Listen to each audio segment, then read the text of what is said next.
안녕하세요. 경제학 박사입니다. 맥코넬의 현대노동경제학에서 중요한 내용을 다뤄봅니다. 이번 시간에는 제5장 노동 수요에 대해서 알아보겠습니다. 1. 노동 수요의 특성.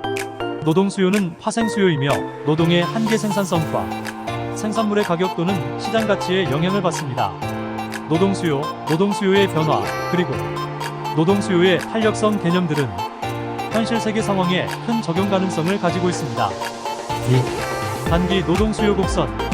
단기 노동 수요 곡선은 한계 생산 곡선이라고 할 수 있는데, 한계 생산이 양이면서 평균 생산 곡선의 아래에 위치한 영역이 됩니다. 단기 노동 수요 곡선은 MRPW의 규칙을 기업의 한계 수입 생산의 데이터에 적용해 도출할 수 있습니다.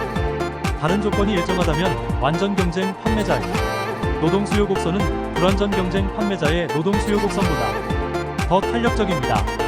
이러한 차이는 불완전 경쟁 판매자는 추가 산출량 단위를 판매하기 위해서 생산물 가격을 낮춰야 하지만, 완전 경쟁 판매자는 그럴 필요가 없기 때문입니다. 이는 불완전 경쟁 판매자의 한계 수입 곡선은 한계 생산물 가치 곡선의 왼쪽에 위치한 반면에, 완전 경쟁 판매자의 경우 한계 수입 생산과 한계 생산물 가치가 동일하다는 것을 의미합니다. 3. 장기 노동 수요 곡선. 장기의 기업은 자본과 같은 비노동 투입물을 조정할 수 있는 충분한 시간을 가지고 있기 때문에 기업의 장기 노동 수요 곡선은 단기 노동 수요 곡선보다 더 탄력적이 됩니다. 단기의 임금 변화는 오로지 산출량 효과만 발생시키는 반면에, 장기의 임금 변화는 대체 효과까지 있기 때문입니다. 이외에도 생산물 수요 탄력성, 노동 자본의 상호작용, 그리고 기술과 같은 요소들이 장기 임금 탄력성을 더 커지게 되는 데 기여하게 됩니다. 4. 시장 수요 곡선 도출. 주어진 유형의 노동에 대한 시장 수요는 개별 사용자들의 단기 또는 장기 수요 곡선의 단순한 수평적인 합보다는 덜 탄력적이 됩니다. 그 이유는 그룹으로서의 사용자들이 더 많은 근로자들을 채용하고 더 많은 산출량을 생산해서 생산물 공급이 더 크게 증가하고, 따라서 생산물 가격이 하락하기 때문입니다. 5. 노동 수요의 탄력성. 노동 수요의 탄력성은 노동 수요량의 변화율을 주어진 임금 변화율과 비교해서 측정됩니다. 만일 탄력성의 계수가 1보다 크게 되면 수요는 상대적으로 탄력적이 됩니다. 만일 1보다 작게 되면 수요는 상대적으로 비탄력적이 됩니다. 만일 수요가 탄력적이라면 임금의 변화는 총임금을 반대 방향으로 변화하도록 만들고, 비탄력적이라면 같은 방향으로 변화하도록 합니다. 6. 노동 수요의 탄력성이 커지는 경우.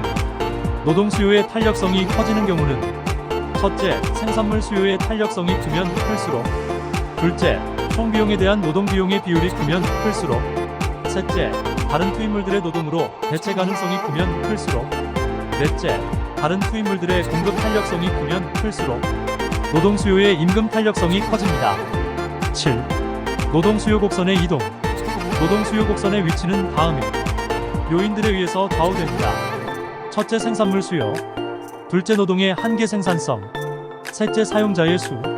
넷째, 다른 투입물 가격.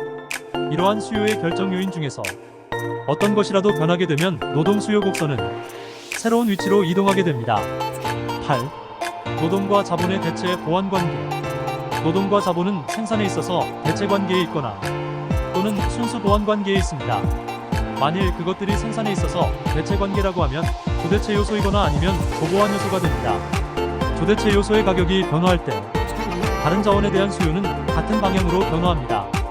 그러나 조보완 요소의 가격이 변화할 때 다른 자원에 대한 수요는 반대 방향으로 변화합니다. 이번 시간에는 노동 수요에 대해서 살펴보았습니다. 정리 잘해주시고 계속 열심히 공부해주세요. 화이팅입니다.